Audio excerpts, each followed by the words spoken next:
হুট করেই কি বদলে যাচ্ছে মধ্যপ্রাচ্যের যুদ্ধের সমীকরণ? মাত্র ২৪ ঘন্টায় এমন কিছু ঘটনা ঘটেছে যা নতুন করে প্রশ্ন তুলছে, এই যুদ্ধে কি ইরান হঠাৎ করেই এগিয়ে যাচ্ছে? আন্তর্জাতিক সংবাদ মাধ্যমগুলো বলছে গত ২৪ ঘন্টায় একাধিক বড় সামরিক ক্ষতির মুখে পড়েছে যুক্তরাষ্ট্র। প্রথমেই ইরানের আকাশসীমায় একটি অত্যাধুনিক F-15 ফাইটার জেট ভূপাতিত হওয়ার খবর সামনে এসেছে।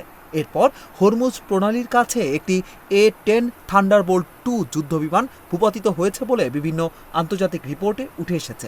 আরও চাঞ্চল্যকর বিষয়, দুটি ব্ল্যাক হক হেলিকপ্টার ক্ষতিগ্রস্ত হয়েছে, যা যুদ্ধক্ষেত্রে বড় ধাক্কা হিসেবে দেখা হচ্ছে।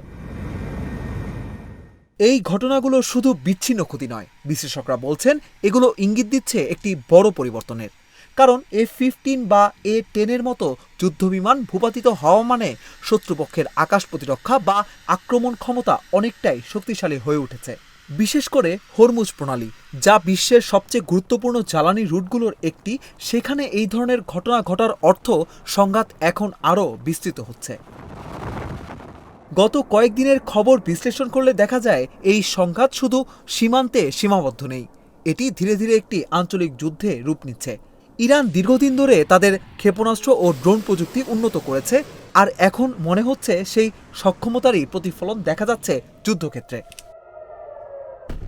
যেখানে আগে আকাশে আধিপত্য ছিল যুক্তরাষ্ট্র ও ইসরায়েলের, এখন সেখানে চ্যালেঞ্জ তৈরি হচ্ছে।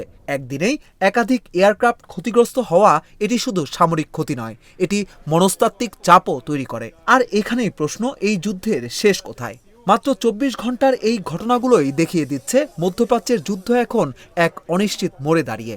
আজকের ক্ষতি যদি আগামীকাল আরও বাড়ে, তাহলে হয়তো পুরো যুদ্ধের সমীকরণই বদলে যাবে।